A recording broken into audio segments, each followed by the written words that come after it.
चांदोबा रामायण 50वा भाग। रामने हनुमानाला बोलावून सांगितले, हे हनुमाना, तू राक्षसराज विभीषणाची अनुमती घेऊन लंकेला जा। रावणाच्या घरात असलेल्या सीतेकडे जाऊन सांग की मी सुग्रीव आणि लक्ष्मण यांचा कुशल आहे आणि माझ्याकडून रावणाचा वध झाला आहे। ती काय म्हणते ते जाणून परत ये। हनुमानाने लंका नगरीत प्रवेश केला। रावणालयात जाऊन तिथे एका वृक्षाखाली राक्षसी स्त्रियांच्या मध्ये दुःखदेवतेप्रमाणे बसलेल्या सीतेजवळ जाऊन स्वतःचे नाव सांगून विनीत होऊन उभा राहिला। सीतेने त्याला त्वरित ओळखले नाही।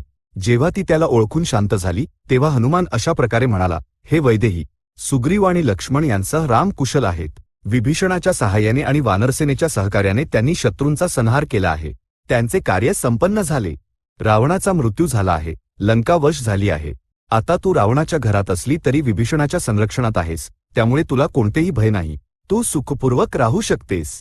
विभीषण तुला भेटावयास येईल। रामने मला तुला हे सांगण्यास सांगितले आहे। हे वचन ऐकून सीता अत्यंत आनंदित झाली आणि परत काही बोलू शकली नाही।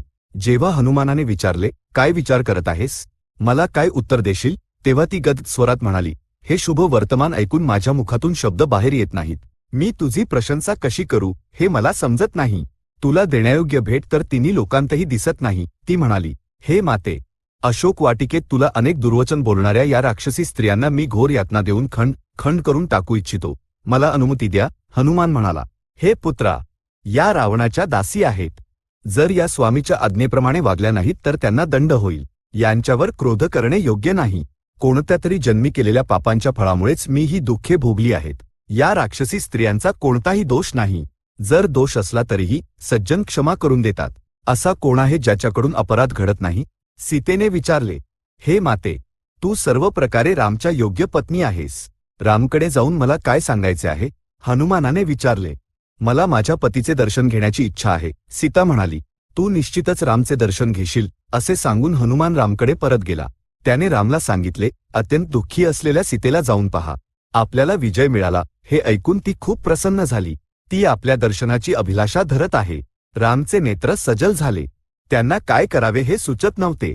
सीता दीर्घ काळ रावणाकडे राहिली। तिला स्वीकारल्यास अपयश येईल। निर्दोषाचा त्याग करणे ही मोठी चूक ठरेल। त्यांनी विभीषणाकडे वळून सांगितले, तू सीतेला उत्तम प्रकारे स्नान घालून, शरीराला चंदनाचे लेप लावून, आभूषणांनी अलंकृत करून शीघ्र इथे घेऊन ये। विभीषणाने जाऊन आपल्या स्त्रियांच्या माध्यमातून सीतेला हा संदेश दिला। सीतेने सांगितले की ती स्नान न करताच पतीचे दर्शन घेऊ इच्छिते। परंतु विभीषणाने सांगितले की जसे रामने सांगितले आहे तसेच करणे श्रेयस्कर ठरेल। स्त्रियांनी सीतेला अभ्यंगस्नान घातले, शरीरावर लावायचे सर्व लेप लावले, उत्तम आभूषणे घातली, सुंदर वस्त्रे परिधान केली आणि तिला उत्तरीयाने झाकले। तिला एका सुंदर पालखीत बसवून अनेक राक्षसांना परिचारक म्हणून सोबत घेऊन विभीषण तिला त्या स्थानी घेऊन गेला जिथे राम होते। सीतेला कसे स्वीकारावे किंवा कसे सोडावे या विवंचनेत पडलेल्या रामकडे जेव्हा विभीषणाने येऊन सांगितले की तो सीतेला घेऊन आला आहे, तेव्हा सीता पुन्हा दृष्टीस पडेल याचा आनंदही झाला। त्यांनी विभीषणाला सांगितले, सीतेला माझ्या समोर घेऊन ये। विभीषणाच्या आज्ञेवरून सैनिकांनी तिथे जमलेल्या वानरांना दूर हटवले। राम विभीषणाला म्हणाले, तू या सर्वांना दूर का हटवत आहेस? हे परके नाहीत, हे माझे आपले आहेत। संकटाच्या वेळी, स्वयंवर प्रसंगी, विवाह आणि यज्ञ इत्यादी समयी स्त्रिया जनसमूहाच्या मध्ये येऊ शकतात। हे युद्धक्षेत्र आहे। सीता माझ्या वियोगाने दुःखी आहे, म्हणूनच यावेळी हे सर्वजण तिला पाहू शकतात। विभीषण सीतेला रामच्या समोर घेऊन आला। रामनी बोललेल्या शब्दांमध्ये स्नेहाचा अभाव पाहून लक्ष्मण, सुग्रीव आणि इतर लोक दुःखी झाले। लज्जेने आक्रसलेली सीता राम समोर आली। तिच्या मागे विभीषण आला। इतक्या लोकांसमोर मुख दाखवण्यास असमर्थ असलेल्या सीतेने आपल्या वस्त्राने मुख झाकून घेतले आणि ती रामकडे पाहत उभी राहिली। रामने सीतेकडे पाहून अत्यंत कठोर वचन अशा प्रकारे म्हटले, हे सीते, एका पराक्रमी पुरुषाला जे उचित आहे तेच कार्य मी केले आहे। शत्रूचा वध करून मी तुला पुन्हा मिळवले आहे। शत्रूने माझा जो अपमान केला होता तो मी पुसून टाकला आहे। माझा प्रयत्न सफल झाला। माझी प्रतिज्ञा पूर्ण झाली। सुग्रीवाचा प्रयत्न आणि विभीषणाचा प्रयत्न यशस्वी झाला। परंतु हे सर्व मी तुझ्यासाठी केले नाही, आपल्या कुळाला लागलेला कलंक पुसण्यासाठी केले आहे। मला तुझ्याशी कोणतेही प्रयोजन नाही। तू तुझ्या इच्छेनुसार कुठेही जाऊ शकतेस। मी ही गोष्ट नीट विचार करून सांगत आहे। कोणताही स्वाभिमानी पुरुष त्या स्त्रीला पुन्हा स्वीकारणार नाही जी दीर्घकाळ परपुरुषाकडे राहिली असेल। ज्याच्याकडे राहून तुझे भरण पोषण होईल त्याच्याकडे तू राहा। मग ते लक्ष्मण किंवा भरत, या वानरराज सुग्रीव, या राक्षसराज विभीषण असोत। जिथे तुला सुख मिळेल असे वाटेल तिथे तू राहू शकतेस। इतका वेळ पतीच्या वियोगात तडफडून शेवटी त्यांच्या मुखातून अमृततुल्य वचन ऐकण्याची आशा धरणाऱ्या सीतेने असे शब्द ऐकून नखशिखांत थरथर कापत अश्रू ढाळायला सुरुवात केली। त्यांच्या मुखातून तिने कधीही असे शब्द ऐकले नव्हते, त्यामुळे अपमानाने तिचे मस्तक अधिकच झुकले. रुद्ध कंठाने ती अशा प्रकारे म्हणाली, हे वीर, तू एका अज्ञानी पुरुषासारखे असे कठोर शब्द का बोलत आहेस? जसा तू विचार करत आहेस तसा मी कोणताही अपराध केला नाही. दुष्ट स्त्रियांना पाहून संपूर्ण स्त्री जातीवर संशय घेणे योग्य नाही. तुला माझा स्वभाव माहीत आहे, त्यामुळे अशा संशयाचा त्याग कर. जेव्हा मी स्वतःच्या नियंत्रणात नव्हते तेव्हा जर रावणाने माझ्या शरीराला स्पर्श केला असेल तर तो माझा दोष नाही. माझे मन जे माझ्या नियंत्रणात आहे ते केवळ तुझ्यावरच राहिले. जर इतका काळ सोबत राहूनही माझा स्वभाव तुला समजला नसेल तर आता समजण्याचा कोणताही मार्ग नाही. जर तू हनुमानाच्या येण्याच्या वेळीच निरोप पाठवला असता की तू माझा त्याग केला आहेस तर मी त्याच क्षणी प्राण सोडले असते. तुला आणि तुझ्या मित्रांना इतका परिश्रम करावा लागला नसता. अग्नीला साक्षी मानून माझ्याशी विवाह करणे किंवा मला दीर्घ काळापासून ओळखणे आता तुझ्यासाठी कोणतेही प्रमाण राहिले नाही. सीतेने रामना हे सांगितले आणि लक्ष्मणाला सांगितले, हे लक्ष्मणा, असे शब्द ऐकल्यानंतर मला जिवंत राहण्याची इच्छा नाही. चिता सिद्ध कर. मी त्यात प्रविष्ट होऊन आपल्या प्राणांचा त्याग करीन. 10 लोकांच्या मध्ये पतीने त्याग केलेल्या पत्नीसाठी अन्य कोणताही मार्ग नाही. लक्ष्मणाने अत्यंत दुःखी होऊन रामच्या मुखाकडे पाहिले.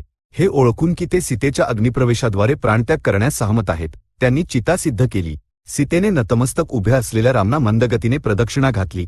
प्रज्वलित चितेच्या समीप आली. देवतांना आणि ब्राह्मणांना नमन केले. हात जोडून म्हटले, जर हे सत्य असेल की मी रामव्यतिरिक्त कोणाचेही चिंतन केले नाही, जर रामचा माझ्यावरील संशय मिथ्या असेल, जर मी मन, वचन आणि कर्म यांतून रामचे उल्लंघन केले नसेल, तर सर्वसाक्षी अग्निदेव माझे सर्व प्रकारे रक्षण करोत. असे म्हणून तिने अग्नीची प्रदक्षिणा केली आणि त्यात प्रवेश केला. हे पाहून वानरांनी आणि राक्षसांनी सुद्धा हाहाकार केला. ते क्रंदन ऐकून रामनी सुद्धा दुःखाने अश्रू ढाळले. तेव्हाच कुबेर, यम, इंद्र, वरुण, शिव आणि ब्रह्मा प्रकाशमान दिव्य विमानांतून लंकेत आले आणि रामच्या जवळ पोहोचले. त्यांनी हात उंचावून रामना सांगितले, तू जगाचा स्रष्टा आहेस, ज्ञानवतार आहेस. सीतेला अग्नीत प्रविष्ट होताना पाहून तू कसा शांत राहिलास? मी स्वतःला दशरथाचा पुत्र मानतो. वास्तवतः मी कोण आहे आणि माझा जन्म का झाला हे ब्रह्मदेवाने सांगावे. राम म्हणाले, तू साक्षात नारायण आहेस. सीता लक्ष्मी देवी आहे. रावणाच्या विनाशासाठी तू या संसारात मानव जन्म घेतलास. तू रावणाचा वध केला आहेस. आता वैकुंठाला चल, ब्रह्मा म्हणाले. ब्रह्मदेवाने असे म्हणताच अग्निदेव सीतेला मांडीवर घेऊन अग्नीतून प्रकट झाले. जसे अग्नीने मानवी रूप धारण करून प्रस्थान केले, चिता विखुरली गेली. अग्नीने सीता रामच्या स्वाधीन केली आणि सांगितले, ही तुझी सीता, ही निष्पाप आहे. हिचे मन एक क्षणही तुझ्याशिवाय कोणाकडेही गेले नाही. हिचे मन बदलण्यासाठी रावणाने खूप प्रयत्न केले, परंतु ते सफल झाले नाहीत. म्हणून हिचा स्वीकार कर. ही माझी आज्ञा आहे. सीता पवित्र आहे हे मला माहीत आहे, परंतु लोकमर्यादेचा मान राखून हिच्या अग्निप्रवेशाच्या वेळी मला शांत राहावे लागले. अन्यथा लोक मला कामासक्त म्हणतील. परमपावन सीतेचे रावण काय वाकडे करू शकत होता? आता सीता निर्दोष आहे हे तिन्ही लोकांत समजले आहे. मी तिचा अवश्य स्वीकार करीन, राम म्हणाले. तेव्हा शिवाने रामना सांगितले, हे राम, बघ, स्वर्गातून तुझे पिता दशरथ विमानातून आले आहेत. त्यांनी आपले वचन सत्य सिद्ध केले म्हणून त्यांना इंद्रलोक प्राप्त झाला. राम आणि लक्ष्मणाने विमानात आलेल्या दशरथाला नमन केले. दशरथाने रामना हृदयाशी धरून सांगितले, हे पुत्रा, तुझ्यापासून वेगळे होऊन मला स्वर्गाचे सुख सुद्धा तृप्त करू शकले नाही.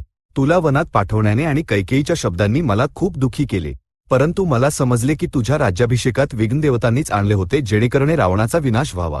तुझा 14 वर्षांचा वनवास संपला. आता तू अयोध्येला जाऊन राज्य सांभाळ. तुला पाहून कौसल्या खूप प्रसन्न होईल. त्यांनी लक्ष्मणाला आणि सीतेला सुद्धा काही उपदेश दिले. दशरथ स्वर्गाला परतल्यानंतर इंद्राने रामची प्रशंसा केली आणि कोणताही वर मागण्यास सांगितले. रामने युद्धात मारल्या गेलेल्या सर्व वानरांना आणि अस्वलांना पुन्हा जिवंत करण्याचा वर मागितला. इंद्राने तसेच केले. मृत वानरांना पुन्हा जिवंत होताना पाहून सर्व आश्चर्यचकित झाले. मग देवतांनी निरोप घेतला. राम त्या रात्री सुखपूर्वक झोपले.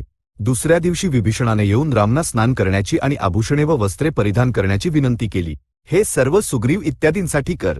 14 वर्षे पूर्ण झाल्याच्या दुसऱ्या दिवशी जर मी परतलो नाही तर माझा भाऊ भरत प्राणत्याग करेल.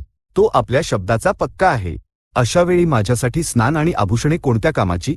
मला तत्काळ अयोध्येला पोहोचायचे आहे. राम म्हणाले, मी तुला एकाच दिवसात पुष्पक विमानातून अयोध्येला पोहोचवून देईन. कुबेराकडून आल्यावर सुद्धा मी ते विमान तुझ्यासाठीच सांभाळून ठेवले होते. तू माझी सेवा स्वीकार कर, हीच माझी प्रार्थना आहे. विभीषण म्हणाला, तुझी भक्तीच माझ्यासाठी पुरेसे आहे. माझे मन भरत आणि मातांना भेटण्यासाठी व्याकुळ आहे. माझा वनवास पूर्ण झाला. भरताने कठीण प्रतिज्ञा केली आहे. मी इथे कसा थांबू? तुझे दिलेले हे पुष्पक विमान माझ्यासाठी सहस्त्रपटीने मोलाचे आहे. राम म्हणाले. चांदोबा रामायण 50वा भाग संपन्न. सद्य स्वस्ती.